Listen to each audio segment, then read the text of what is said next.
Welcome to Faith in the Flesh. This is an adult education program in the summer of 2022. My name is Matt Skinner. I'm on staff here at Westminster Presbyterian Church in Minneapolis. And today, our featured guest is Tsai Shinn, who is Associate Pastor for Congregational Care here at Westminster. Thanks so much for being here for these conversations about encountering God in the world and the ways in which we live, whether it's through a religious practice or through our work or our play or the land where we live or the leisure that we engage in or whatever. How is God either manifested in the world or how do we connect to God in the world? So thank you. Well, thank you so much, Matt, for inviting me to be part of this wonderful series. And thank you for all that you do here at this community. I'm really grateful for you. It's fun. I'm looking forward to this conversation too, both to get to know you better, to introduce you more to the people watching, but also really to learn from you. One of the themes throughout this is just how personal these conversations can be. We might all believe enough of the same stuff to inhabit the same church and the same worship service, but we all maybe interact with our theology or our ways of understanding God in really personal, individual ways sometimes. And that's something to treasure, but also in ways something to share, I think, and so we can learn from one another. And, precisely. Expand our own understanding. So let's start maybe by talking about, like, when I say spirituality, what does that even mean, or one's spiritual life? Is that something that we grow in or that we mature in, or do we control that or dedicate ourselves to it? Or, I mean, what are we talking about when we say our spiritual selves? Right, that's it is a really big topic, and per our conversation, one of the ways I approach this is our into relationship, and it reminds me of the work of Martin Buber that talks about the I and thou. It's a subject to subject and so subject to object relationships. But in particularly in the context of congregational care, I think just my understanding of spirituality is how we relate to God, and how we come to understand who God is, and what does that understanding leads us to be who we are called to be and who we're made to be. And that could be versed in so many different ways. Particularly, I'm thinking in terms of relationship with our congregants. When I go make a visit, it's not just a visit in the sense of a friend visiting a friend. That is the case. But I come with the community, representing the community, and in a way coming, and they receive me as someone of a spiritual figure in a way from the church community. So those intersections of who we are, who we're made, who God has given to us, and who the community recognize, all come together. And the other aspect then in the sense of spirituality in terms of my own personal is to seeking my understanding of who God is. Recently, I've been listening to various podcasts. We had a conversation about podcasts before, and one of the podcasts from Richard Rohr focused on the idea of the encounter of the holy, and so it reminded me quite a bit of growing up in the college eras and seminary times, and making intentional efforts to set time to meet God. Some of you may have heard me say this, and you may have heard me say this. One of my pastor in college, who was a graduate from Princeton Seminary, when I was making preparations to go to seminary study, he specifically challenged me to say, to complete reading the scripture, the Bible all the way from Genesis to Revelations, more than, reading as many times as I can before I get to there. So increase that biblical knowledge. And then the second thing he asked me to do was to attend chapel every day for a year. So you remember your time at Princeton, we had chapel every day. And during the Dr. Gillespie era, communion was on Friday. And I think recently with Dr. Barnes is on Monday, if I remember correctly. So it was, and Friday, oftentimes you have student preachers where the various professor or president presiding over the table. So that became a practice where I went to chapel every day at 10 o'clock between the morning classes and the mid-morning classes.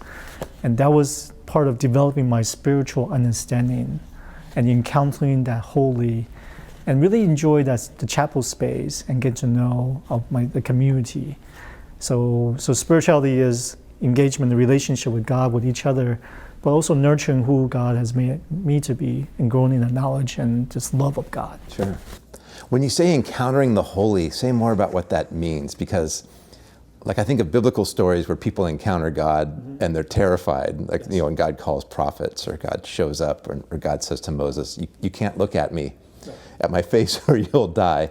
But at the other times there are places where it's much more tender and loving and comforting. So how do you know when you've encountered the holy?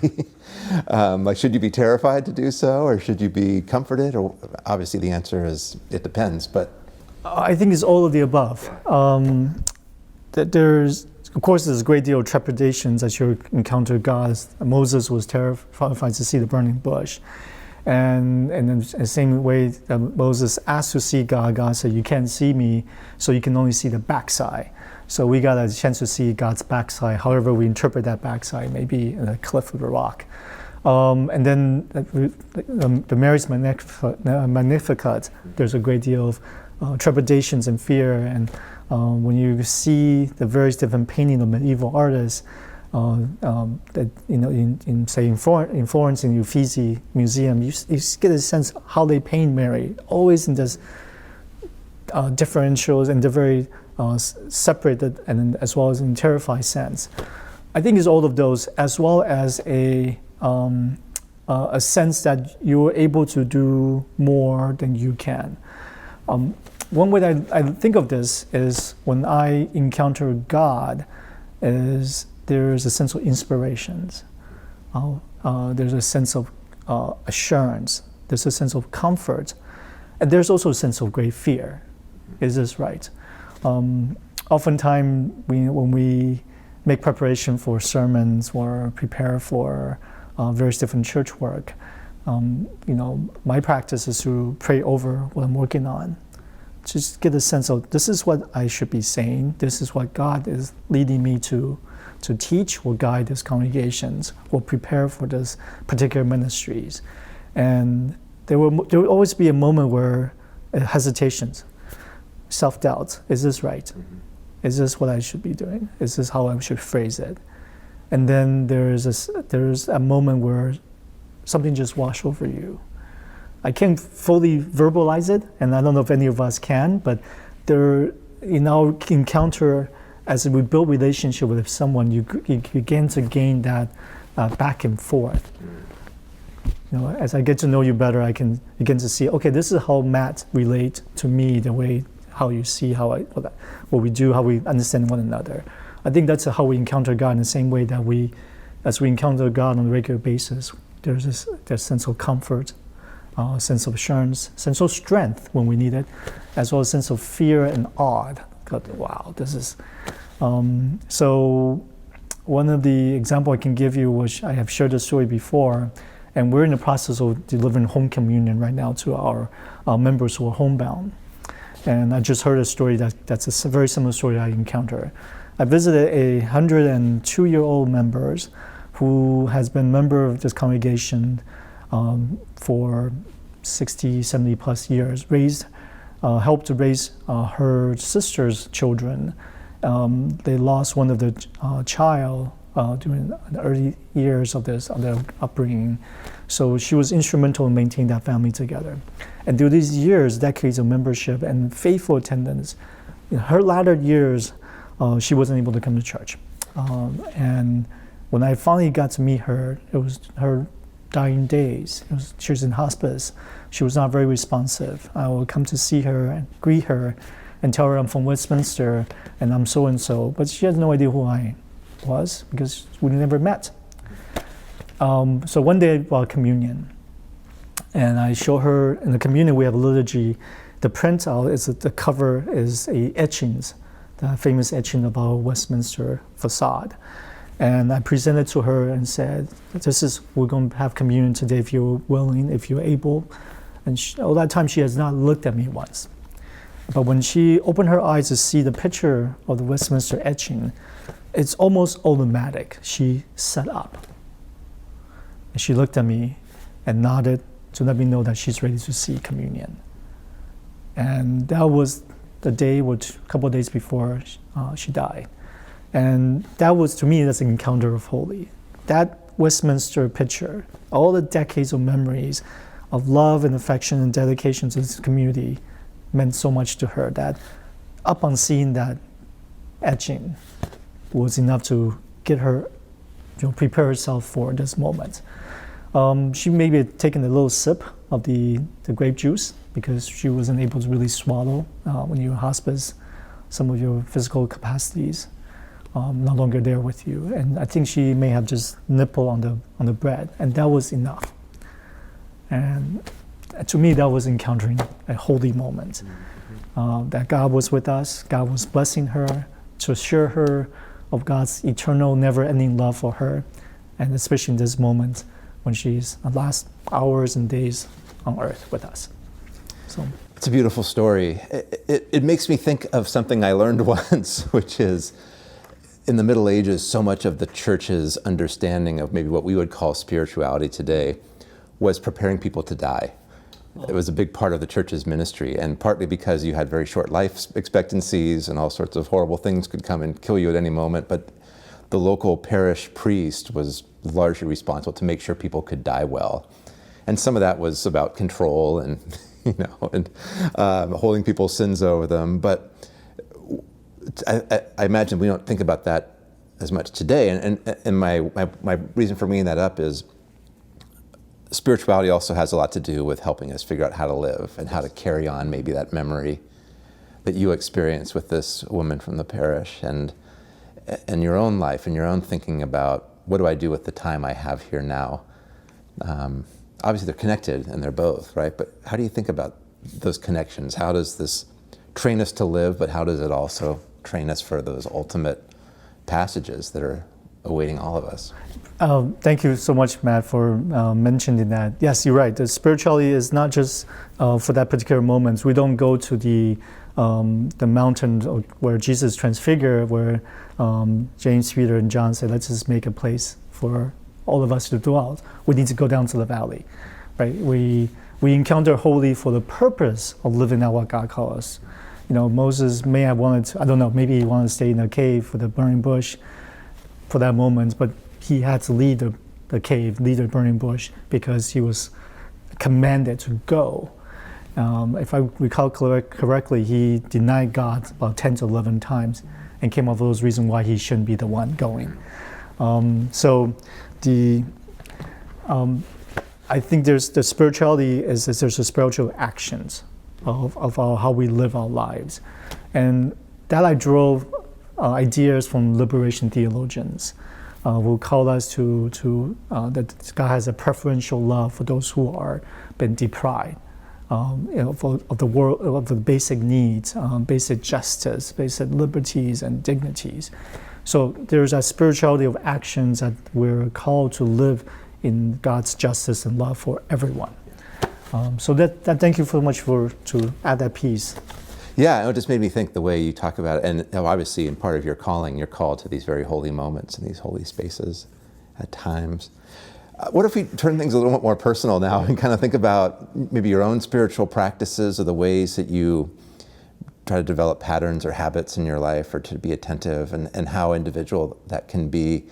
You and I were both not raised in practicing Christian households. At least I was a teenage convert.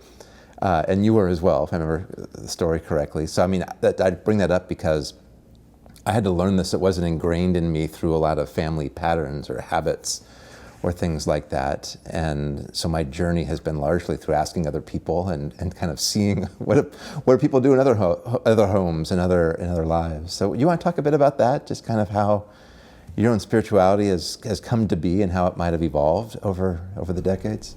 Absolutely. My personal spirituality is not completely from the Christian's lens. It is combined or infused or intersect with some of my family origins in Taiwan. My family, my grandmother was a very faithful and devout Buddhist. My grandfather was a very faithful, devout Taoist. Taoist is a traditional Taiwanese folk religion. So you have the Shintoism in Japan, and so the same idea that in Taiwan there's another interpretation, which is Taoism. Local folk religions, they have very ornate temples. So if you go to visit Taiwan, anything that's really ornate and beautifully crafted, made in multiple colors, architecture, those are mostly Taoist temples. And where Buddhist temples will maintain more certain austere architectural designs. So those are growing up, I attended both ceremonial rituals. Going to temple with my Buddhist temple with my grandmother, and going to Taoist rituals with my grandfather. And as I learned more, that was part of the business. They were in the business of processing various different meat in the market. So they believe in different folk religions. We had one of my favorite gods. It's God of a household, and so we thought it's a attribute of male gender. He sits on the base of the kitchen, and so his job is to bless the whole household, similar to Saint Joseph, where the Catholic like to put in their mantle their homes. But because he observed all the ins and outs of the families, we entrust all that to this deity. But meantime, they like to put syrup on this deity so that he doesn't say all the things that goes on in his house, but only the sweet things. Nice. So there's a sense of how we contextualize and frame our theology. But coming to U.S., my adopted family, they were baptized Presbyterians by a Presbyterian missionary that were there, a mission co-worker that was there. They took me to St. Andrew Presbyterian Church in Suffolk, Virginia. And there my Christian upbringing began. And you're right, I had to observe other homes. Oh, they pray before they eat. Okay, why would they pray before they eat? When it made more sense after you've eaten and received the food, that you give thanks for the good meal that you had. So I guess it's different from family to family. But my Christian spirituality began to develop through that walk with a congregation that was quite progressive in the time, in the 80s. There was co-pastors, or a husband and wife pastors, and teaching was teaching me to see the Bible as a guidance, as an ethical roadmap, as an understand who God is speaking to us about. And so that was beginning my formation of Christian faith. And it really took off when I got to college and being involved in various different campus ministries, as well as involved in local Presbyterian congregations. Mm-hmm. And what do you need today? Like what spiritually, like what are there practices that you engage in today that you need that get you through a day or a week or a year? Well, you're professors, and I'm always grateful for all my professors who have taught me so wonderfully, instruct me so well. The Old Testament professor I had one time in the classroom said, I do not want to be a stale pond where students are drinking from. I want to be a flowing streams where there'll be fresh water. So I take that as a way of guiding me to always looking for new knowledge, looking for understanding. So I love listening to podcasts. So both the religious as well as secular or political podcasts that help me inform the world, as well as understanding what's happening in the religious world. Taking the Barth understanding of having the newspaper and the Bible in two separate hands. Right. So we have the connection to the world and who God is. I have my own daily disciplines of reading different parts of scriptures, reviewing different sermons that's been preached, and I appreciate your sermon a couple of weeks ago, and as well as engage reading materials that help me with my studies. Now, I had to confess, since the completion of my degree, I haven't not gone back to the disciplines of reading and writing on each Monday. That was my practice. And that the past 3 years, that was invaluable. I'd like to go back to that. So those disciplines, those daily disciplines, help me to nurture and gain the knowledge I feel I need to do the work that God has called me to do here. In meantime, just stay in touch with my community, listen to what the church members are telling me, have a sense of, have a pulse, feel the pulse of this community. And that's important to really be attentive to what the people, church members are saying and what their needs may be. Yeah. Thank you for that.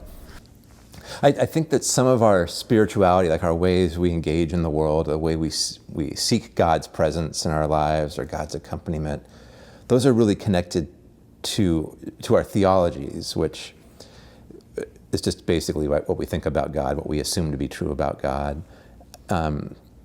So I guess one question then I'd have is, when you think about your own theology, this is a question I've asked everybody so far, and I'll probably ask everybody until this series is done. Are there some foundation stones in your theology that you trust implicitly, or that you center everything else off of, either a belief about God or a belief about the world, that you think, even if everything else might change, I'm going to rebuild off of this one stone, because I'm just pretty certain it's true? Yes, I remember you were asking Alexandra that very questions, and I was like, so what's my foundations? Well, let me answer it this way. Coming from a Presbyterian congregations and with pastors who encouraged me to read the scriptures, read more about theology, and learn more about history, and then also part of coming from Princeton Seminary, where our historical theologian focuses quite a bit on Calvin and Barth, right? I heard there are others, but those were the two. Those were the two. That's coming back to. So I think the foundation were the Reformation theology of sola fide, faith alone, grace alone, Scripture alone, Christ alone, and God's glory alone. Those were kind of the foundation that I began to build. That we are dependent. But in time we also engage those dynamics. So from there, I would say relationship.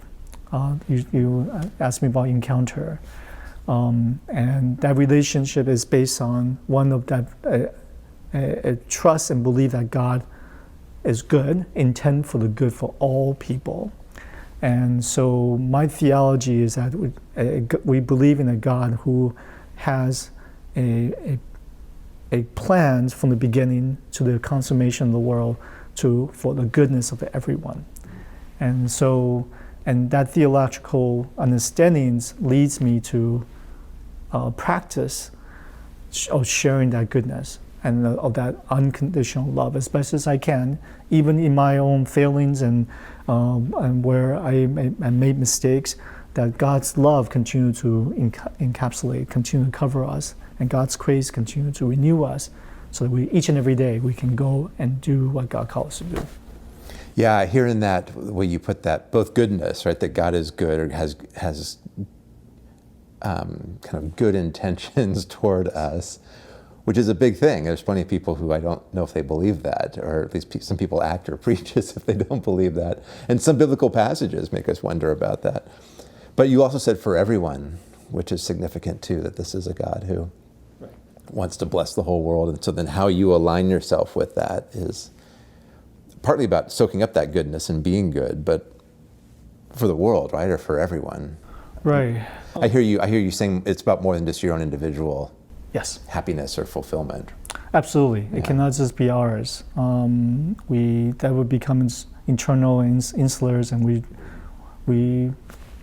that's the source of many of our religious conflicts and historical conflicts, when we only want to benefit our kind, or our group, or our little circles, which is a major concern in our world today, as we've seen so many signs of those separations. Do you have to find other communities to be a part of besides just like your faith community? This is for your own well-being. I mean, we're all part of families of one way, shape, or form, neighborhoods, churches, places where we work. I mean, what other places do you find that your spiritual health is formed besides, you obviously spend a lot of time at Westminster and within the orbit of Westminster's ministries, but are there other kind of places or people that you need to be in or around? Oh, absolutely. In order to maintain healthy perspective, and as well as physical health, I like to run. Yeah, I don't understand that. Yeah, I know. Yeah. A friend of mine likes to say whenever she sees people running, none of them look happy to be running. No, but they're happy at the end. Okay, I assure you that. All right, go ahead. I'm sorry. So there's a community of like-minded folks who enjoy this particular physical exertions or torture, and then we find gratitude as well as connections and common goal in pursuing this this endeavor of running from one distance to the next distance, one place to the next place. So there's a running community that I engage in now. Not so much now here in Minneapolis. I had a running community with different people, and then and there was a couple of staff members I ran with, and there was a running group I was part of. I haven't quite found, but what I found very interesting is that I kind of straddle between running with people who I enjoy the conversations and sharing of our lives, and as well as a commitment to this common goal of achieving this particular distance or time. But meantime, I also enjoyed running in solitude.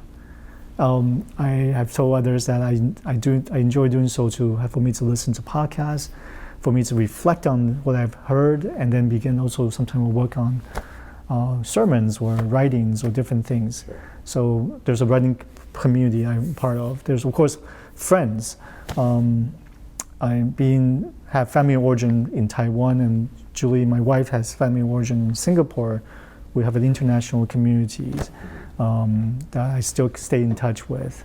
That's continued to really support me, and that's as well as just an opportunity to engage one another. Of course, there's also a clergy group. I shared the story with Tim. One of the earliest clergy group I joined back when I was just coming out of seminary, and because I was absent in few of the meetings that we had, one of the clergy said, "David, either you show up or we're kicking you out." Well, the next meeting I had a General Assembly meeting. I could not miss that meeting. I was on part of the Presbyterian Mission Agency board. So, and because I missed that clergy meeting for the final time, they actually kicked me out of the clergy group. I had to beg them and say, "Okay, I'm done with my involvement and service to the General Presbyterian Mission Agency. Can I join the group again?" They put me on probations, and now I am back in the group. So for the first time in I don't know how many years, maybe 7 years now, I am now returning back to one of my clergy group that I was part of. There's another clergy group which consists of all Asian American, we call ourselves Asian American practitioners, ministry practitioners, focusing specifically contextually on who we are as Asian American clergies, and engaging in our church, both in ecclesial setting, church setting, or academic setting. There were a couple of seminary professors in that group, as well as in other social agencies. So there's a group of us who we've been meeting, but the pandemic, of course, had disrupted quite a of those meetings. Sure. Yeah. Well, congratulations on getting back in to your group. Yes. Imagine you had to bring snacks or something if you're on probation, I would guess. I have to, yes, I do. They're going to give me a list of things I need to bring. Yeah. Are there things that you learn still even now from people of other faiths that help you in your own Christian practice? Absolutely. If I may just share a quick story, preachers have lots of stories. Oh yeah. My birth mother, as I mentioned, is still a very devout Buddhist practitioner. And when I went to visit her one year, she woke up every morning about 4:30 to begin her morning meditations. And she goes up to her room where the altars, the Buddhist altars, as well as her manuscript that she chant from. And I watch her every morning. And here I am as a Christian pastor, and because I can, of course, use an excuse such as jet lag or whatever reason I have. I'm on vacations. I roll a bit much later, and then I kind of just lounge around. But watching her faithfully spend the time, devote herself to the reading of her sacred texts, and engaging and encountering God on a daily and separate time that she made was a huge encouragement to me. It's like, well, I can do the same. And that was when I was just starting my ministry at the time. I have learned so much from all the sermon dialogues that Tim has invited his clergy, downtown clergy colleagues to come from our imam as well, our rabbi, and our Christians, the Christians, not the scientists, the Christian pastors on the near the Walker's Museum, and so I've learned about their histories, as well as their devotions, and their understanding of who God is to them, as well as seeing how we can have this broader conversations, so this interreligious conversations, this ecumenical conversations, who God is to all of us. And so those has been a wonderful learning experience for me. Great. One last question then. Somebody comes to you and they say, I'm looking to try to nourish my spiritual well-being. What advice would you give just to somebody who's seeking, however you want to call it, a deeper connection with God? Or well, perhaps this is my practice. I often like to know, well, what is it the person's looking for? So I'll begin with questions. So what is it you're really looking for? What is the purpose behind your quest? Is it just knowledge? What is it actual encounter or experience? And what's the driving force behind it? I know I'm not quite answering your question completely, but it's for me to understand where the person is coming from, help me to be able to, in a way, walk alongside this person's to create or facilitate a path where the person can go forward. So I like to know what is the driving force. Was there a tragedy? Was there a particular motivations? Are you seeking for clarity, for discernment, for the true professional juncture of that person's life? So what would be the driving force behind it? And then they'll help me inform what they're looking for. But if they're looking for reading the scriptures, I often invite them to go to to pick one of the gospel first. As a New Testament professor, I'm very much influenced by Don Jewell from Princeton. So I say, read Luke first, then read Act, right? And Act afterward. And then I'll invite them to read, perhaps to learn about prayers, read Psalms. Walk those 150 Psalms carefully through on a regular basis. And then come back and have more conversations. So we create not just a direction, but also a chance for us to encounter one another again. So we can walk this spiritual path together. So. Thank you so much. I really appreciate your time. Really appreciate your coming to share your knowledge and your insights, your experiences with the larger group. This will inspire great conversations, I'm sure. Well, thank you so much for giving me the time, and I'm honored to be here. Excellent.